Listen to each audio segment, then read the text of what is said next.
La Organización de Estados Americanos presentará la próxima semana un calendario para la realización de las propuestas de reformas electorales. Dicha centralización tomará un periodo de 6 meses y será consensuada con la delegación del gobierno y la Alianza Cívica, mismos que están en la mesa de negociación. Michelle Polanco tiene los detalles y luego hablamos de ese tema y también de la expectativa que existe sobre la sesión que se va a llevar a cabo hoy, en poco tiempo ya, en la Organización de Estados Americanos. El calendario podría ser dado a conocer la próxima semana por la Organización de Estados Americanos, OEA, a los miembros de la mesa de negociación, explicó el doctor Carlos Tunerman, miembros de la Alianza Cívica, al finalizar una reunión con los testigos y acompañantes de las negociaciones. Un calendario más preciso, ¿verdad?, de los trabajos que va a hacer la OEA.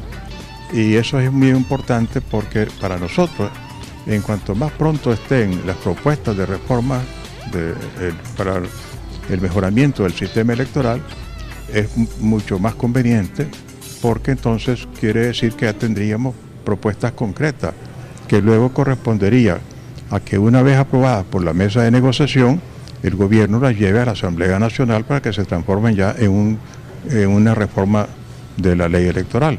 La Organización de Estados Americanos coordinará con la mesa de negociación las reformas planteadas por este organismo. Las propuestas de las reformas podrían estar listas en un plazo de 6 meses una vez se empiece su discusión. La OEA va a trabajar en los aspectos técnicos. El aspecto político es el que se refiere a ese tema, adelanto de elecciones, al tema del nombramiento de nuevos magistrados en el Consejo Supremo Electoral. Eso no le corresponde a la OEA, nos corresponde a nosotros en la mesa de negociaciones discutir con el gobierno la necesidad de un cambio profundo en el Consejo Supremo Electoral y en todas las estructuras del poder electoral. Pero esos aspectos políticos son de la competencia de la mesa de negociación.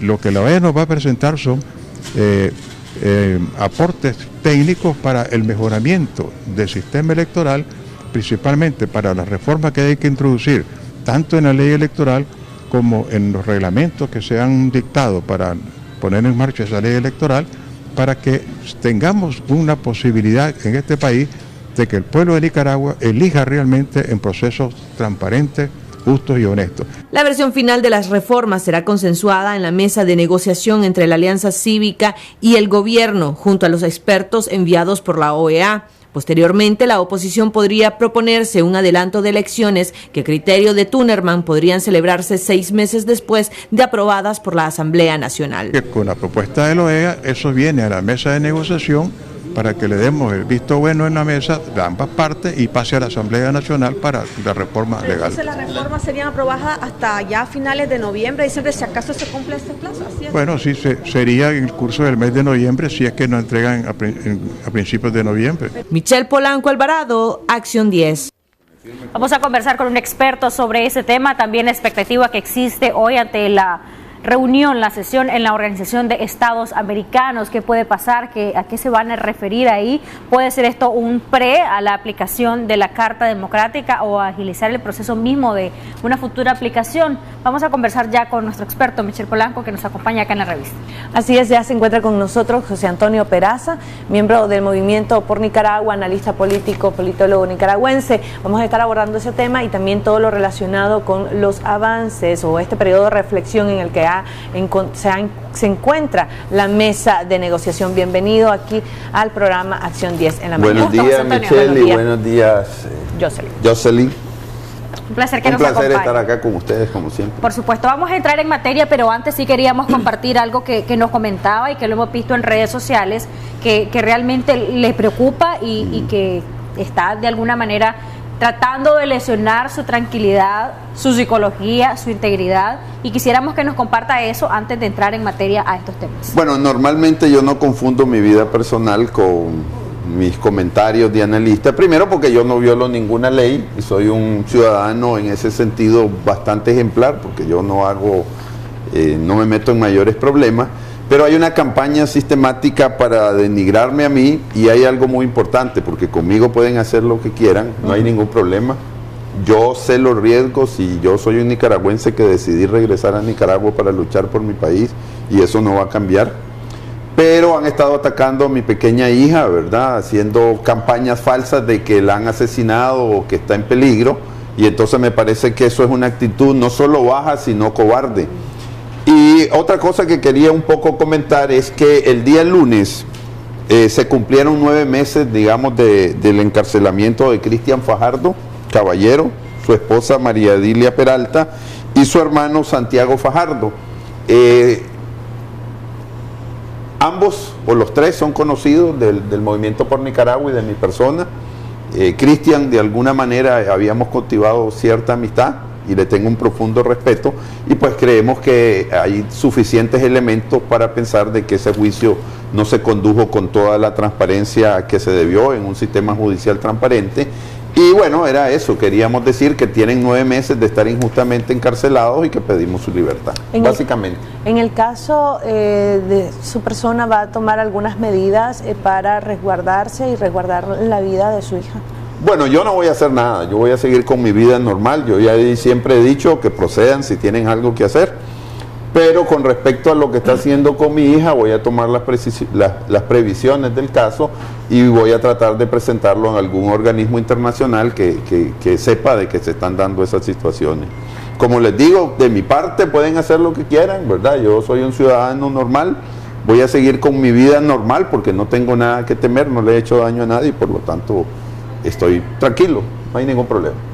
Perfecto, bueno, importante que dejemos planteada esta situación que se está dando con su persona, luego de, pues obviamente, la postura que ha asumido en este espacio de televisión. Vamos a retomar el tema de la sesión que se va a realizar el día de hoy de la Organización de Estados Americanos. Hay dos presentaciones interesantes. Una es la de el doctor José Palé, miembro de la Alianza Cívica, y también de Aide Castillo, que forma parte del Consejo Político de la UNAV y que va a estar presente.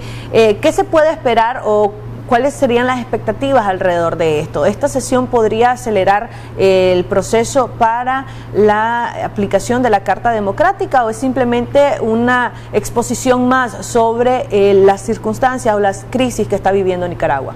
Bueno, mira, yo los detalles sobre por qué se convocó a esta reunión, pues yo no lo sé, pero sí tenemos claro de que en anteriores, digamos, discusiones, incluso cuando se hicieron denuncias importantes sobre lo que estaba sucediendo en Nicaragua, hay un proceso antes de aplicar la Carta Democrática que tiene que ver con gestiones diplomáticas, ¿verdad? Informes que se van dando en el Consejo Permanente a los cancilleres para que estén enterados de cuál es la situación de Nicaragua. Yo supongo, porque no lo sé realmente, que esto es parte de ese proceso, ¿no? Estar informando a los países cómo ha sido el desarrollo, porque se pidió que Nicaragua volviera al cauce democrático y diera pasos significativos. Como se ha abierto un proceso de diálogo en el cual la OEA está presente y es parte importante, yo me imagino, de alguna manera hubo una presentación hace poco de cuáles eran las condiciones de ese proceso, pero yo me imagino que hay otros elementos que se quieren determinar y aquí parece que se está preguntando a la sociedad civil de Nicaragua, porque está el doctor Palé y está Aide Castillo.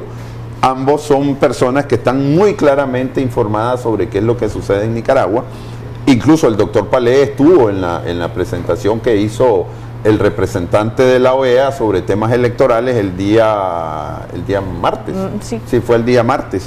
Precisamente yo hablé con él posterior a esa reunión y bueno, hay algunos elementos interesantes que él, digamos, me señaló sobre el tema de la OEA. De alguna manera había cierto, no optimismo, pero sí, bueno, si hay un proceso serio, ¿verdad? Donde haya verdaderamente confianza en avanzar en los temas electorales y la OEA presenta un calendario que nos complazca, pues yo creo que estamos en tiempo para llevar a buen término ese proceso de negociación.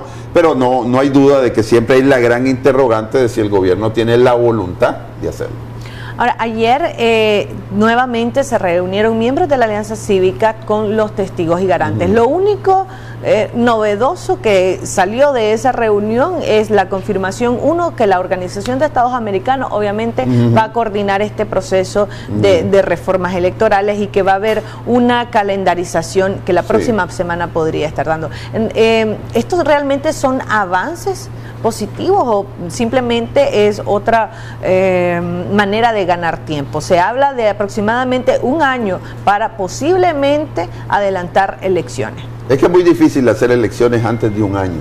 Entonces ese es un tema que tenemos que tener claro, de que Deseamos que esto se resuelva rápido, pero no lo va a hacer. Ahora, lo que pase con la propuesta de reforma electoral de la OEA va a tener en gran medida, que vamos a tener que tomar en gran medida qué es lo que propone la OEA, ¿verdad? Porque en 6 meses se pueden hacer muchas cosas si hay voluntad, pero hay que reformar totalmente ese consejo, hay que hablar de cómo inscribir a todos los nicaragüenses o cómo sanear ese padrón electoral que es fundamental para poder tener elecciones correctas. Ayer Carlos Tunerman dejó claro que son aspectos técnicos.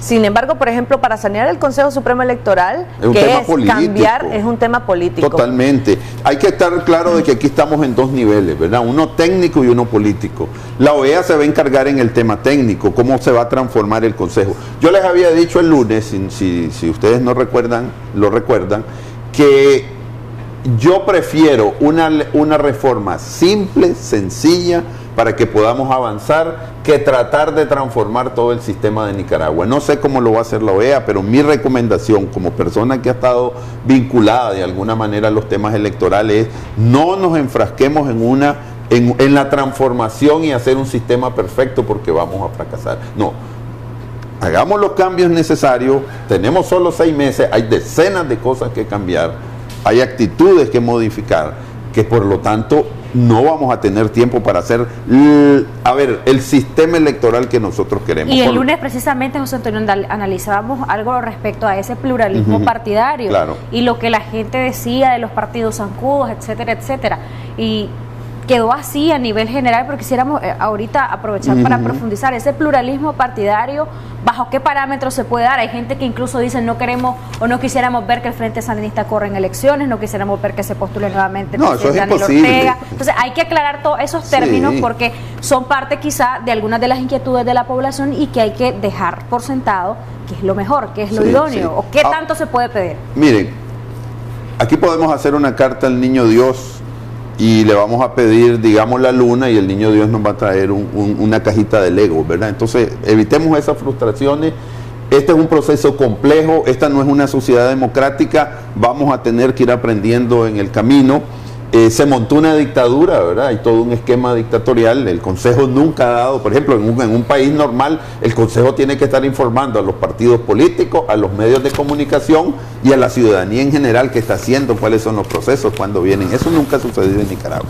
Y debe haber una total transparencia con respecto a cómo se gobierna ese Consejo Supremo. Eso no existe en Nicaragua. A ver, necesitamos una reforma ágil que nos permita tener una elección, que salgamos de este impasse, porque cada día que pasa es un golpe para la economía de Nicaragua y para la vida de los nicaragüenses.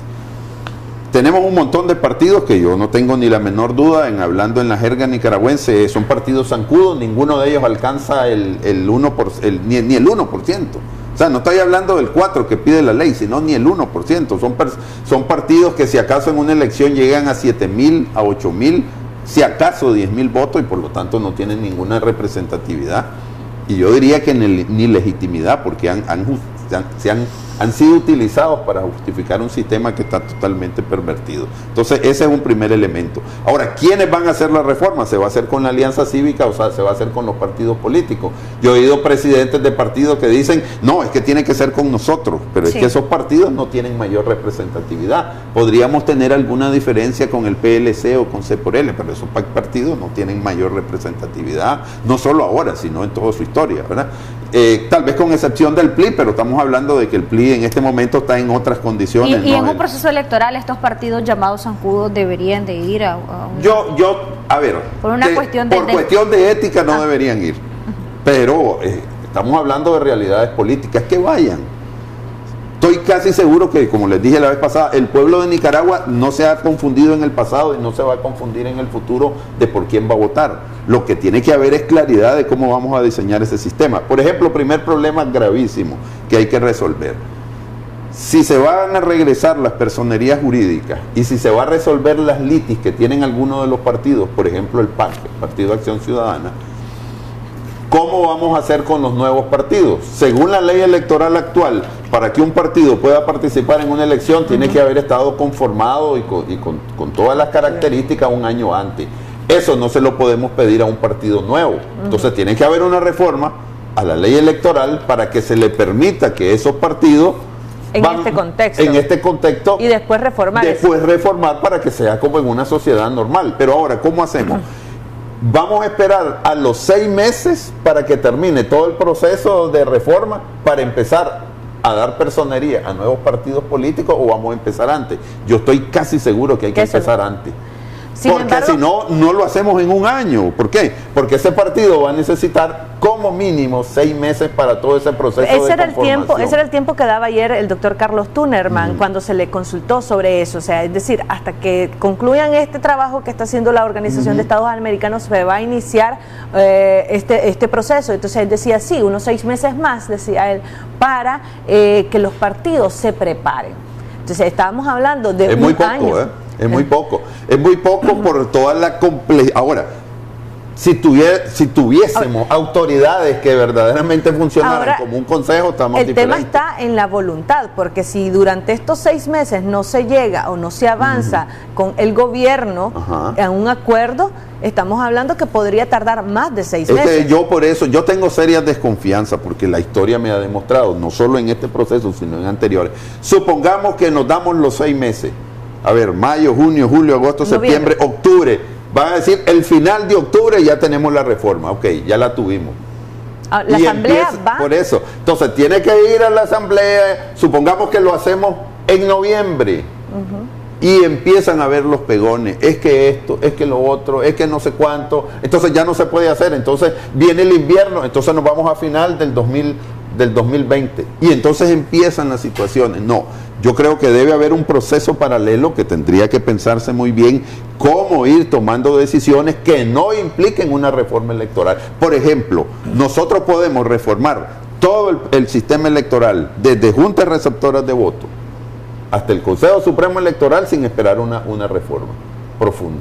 Ahora, estas reformas paralelas, estas negociaciones, ¿se tendrían que discutir en la mesa de negociación junto con la Alianza Cívica, por ejemplo? Yo creo que la parte política sí.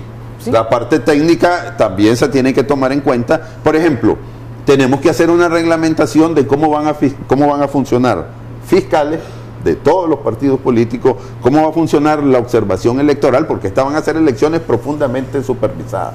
Y tiene que ser así, porque si no, tendría yo desconfianza de ese proceso. No puede haber restricción de ningún tipo. Por ejemplo, la diferencia entre una observación electoral y un acompañamiento es clara. El observador electoral puede ir donde quiere, cuando quiere, dar opiniones sobre el proceso. No tiene que estar informando al Consejo Supremo de dónde va a ir y con quién se va a reunir, mientras que en el acompañamiento sí ponían ese tipo de restricciones. Yo creo que todo el mundo está claro de que aquí tiene que haber observación electoral y debe ser libre, sin ninguna restricción, tanto para las organizaciones nacionales como internacionales. Son demasiados los temas para dejar abierta esa puerta de que dentro de 6 meses, cuando termine este proceso de discusión, vamos a empezar a implementarlo, porque no nos va a dar tiempo. Las elecciones adelantadas, para que tengan sentido, tienen que hacerse el próximo año. Pero no es muy mágico pensar en que se hagan el próximo año partiendo de que se ha dicho que la oposición no está preparada. Es decir, se ha hablado mucho del adelanto de elecciones, pero ante una oposición no preparada, es muy mágico pensar que sí se van a realizar en ese periodo. ¿O nos dice usted si no es Yo quiero ser optimista, muchacha. Yo he trabajado en 2 o 3... yo trabajé en la campaña del 2000, del 2001, asesoré en la del 2004 y trabajé en la del 2006. Tuve alguna participación en la del 2011. O sea, yo creo que ya he pasado por algunas cosas para saber.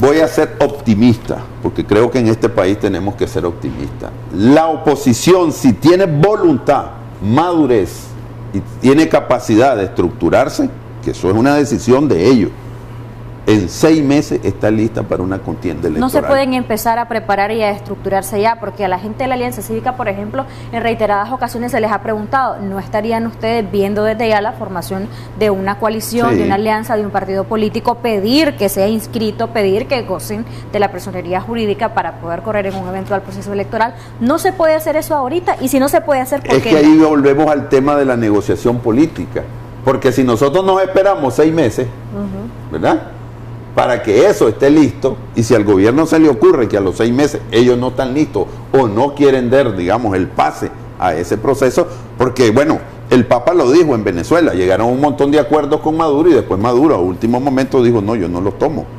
Entonces, esto implica madurez política que nosotros nunca hemos tenido. Entonces tenemos que avanzar. Yo creo que sin presión este gobierno nunca va a avanzar, porque no lo ha demostrado, ¿verdad? En Venezuela lo hemos visto, aunque no somos los mismos procesos, pero hay situaciones bastante similares.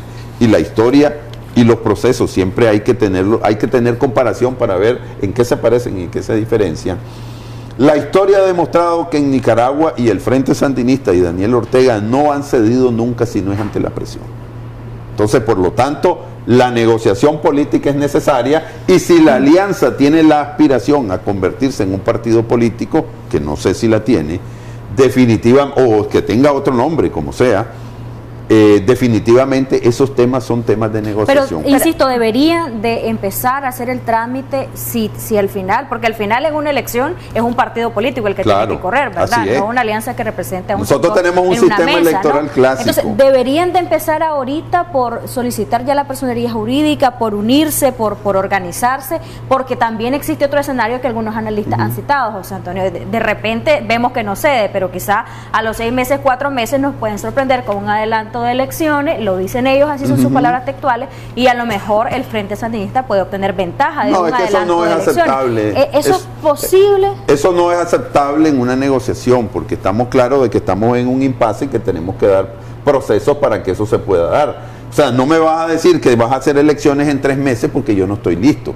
Ahora, no es la oposición en este sentido, sino que fue descabezada, ¿verdad? Entonces, de alguna manera, el gobierno tiene responsabilidad en todo lo que ha pasado. Lo que sí hay claridad, creo yo, es que independiente si es la alianza, si es la Unidad Nacional Azul y Blanco, o si es un partido nuevo, o si es un partido reciclado de los que ya existen con otras características, ¿cuál es el proceso? Eso es el proceso político que tiene que empezar con seriedad la oposición. Y ahí la oposición va de todos esos que les mencioné: la articulación de movimientos sociales, la UNAP, la Alianza Cívica, los partidos grandes de alguna manera que, a pesar de que están desprestigiados, tienen presencia territorial y que podrían, digamos, en un proceso de negociación utilizarse como vehículo para que corra la oposición. Yo digo que todas las opciones están abiertas, pero son procesos que tenemos que empezar a jugar política en el buen sentido. ¿Hay que esperar esos 6 meses para empezar a solicitar la personalidad? No, yo creo que no hay que esperar los 6 meses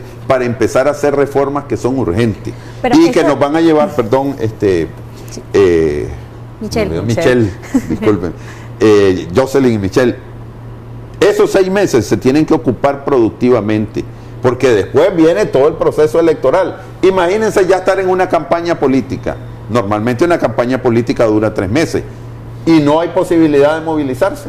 Entonces, ¿qué campaña política vamos a hacer? Y 3 meses significa que terminamos en octubre, noviembre, diciembre, enero. En enero o antes de finalizar diciembre tenemos que estar en campaña política. Precisamente esa es la siguiente pregunta. Usted dice que esto se tiene que negociar de manera política en la mesa de negociación. Sin embargo, la Alianza Cívica ha dicho: no me siento hasta que el gobierno empiece a cumplir.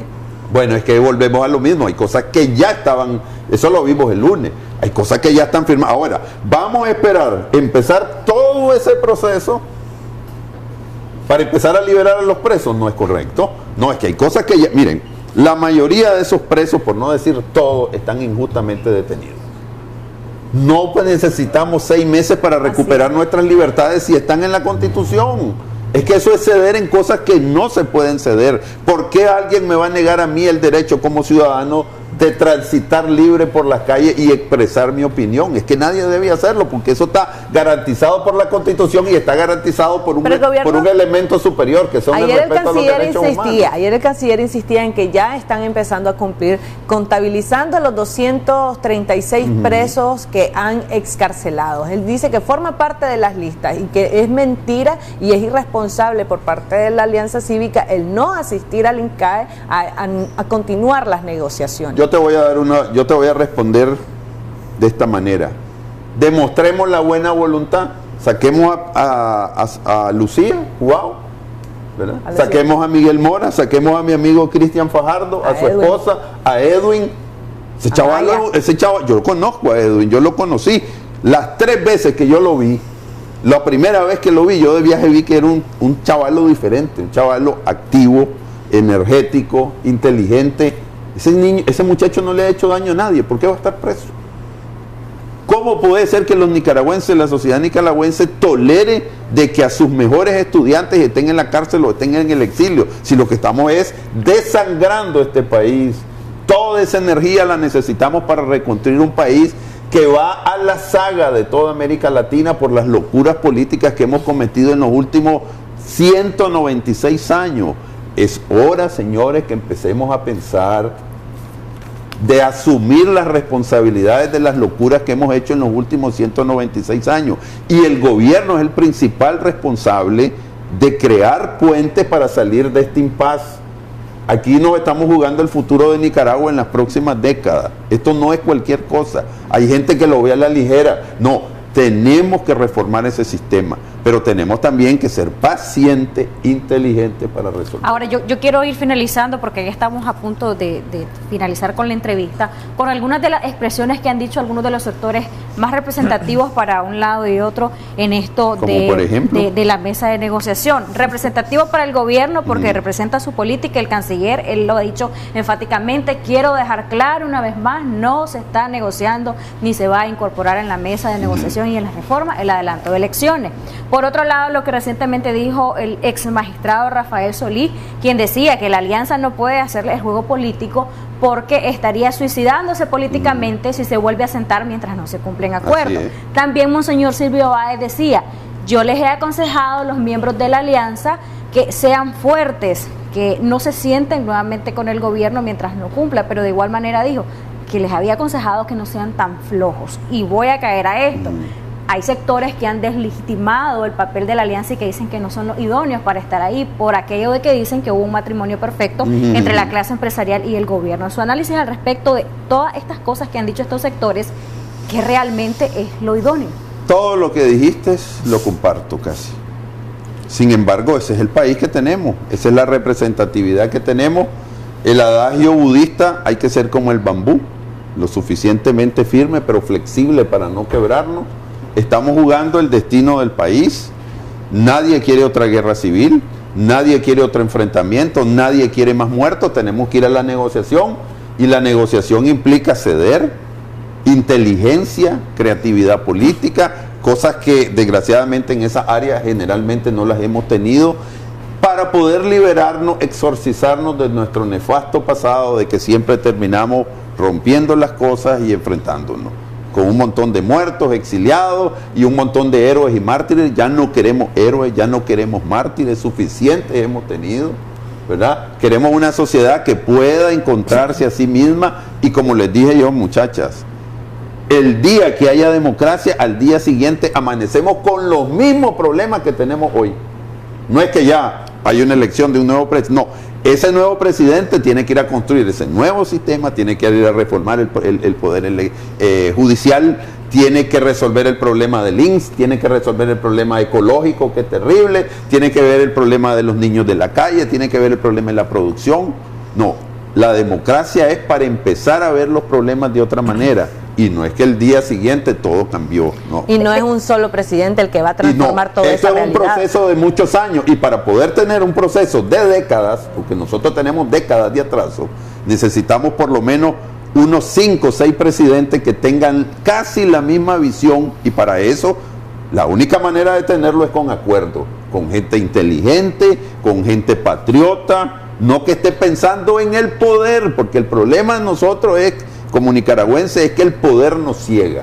Yo quiero el poder porque yo voy a hacer lo que nadie ha podido hacer. La historia ha demostrado que los que se centran en el poder lo que terminan es destruyendo el país. ¿De quiénes depende que esta situación de impasse, de reflexiones en el diálogo, no llegue al 2021 más allá? Esto ha sido calificado incluso por Almagro como un juego político.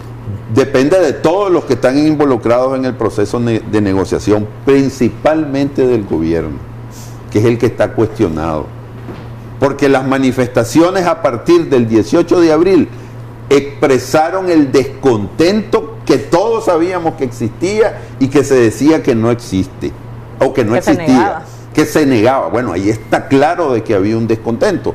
Si estamos claros de que la mayoría de la gente apoya al presidente Ortega, la mejor manera de saberlo para destrabar esta crisis, este nudo gordiano, vamos a elecciones y que ahí, si el día siguiente de ese domingo nos damos cuenta que el 80% de la población considera que el presidente Ortega es el mejor presidente de la historia de Nicaragua, yo soy el primero a decir, apoyémoslo y vamos adelante. Claro, en unas elecciones en igualdad de condiciones, lógicamente, transparentes. no pueden ser las elecciones ni las del 2016 ni las del 2011, mucho menos lo que pasó en el 2008. Bueno, José Antonio, gracias por habernos Gracias. acompañado. Gracias por estar aquí Y con feliz nosotros. fin de semana nuevamente. Igual. De esta manera hacemos una pausa comercial. Cuando regresemos continuaremos con más información aquí en su revista Acción 10 en la mañana.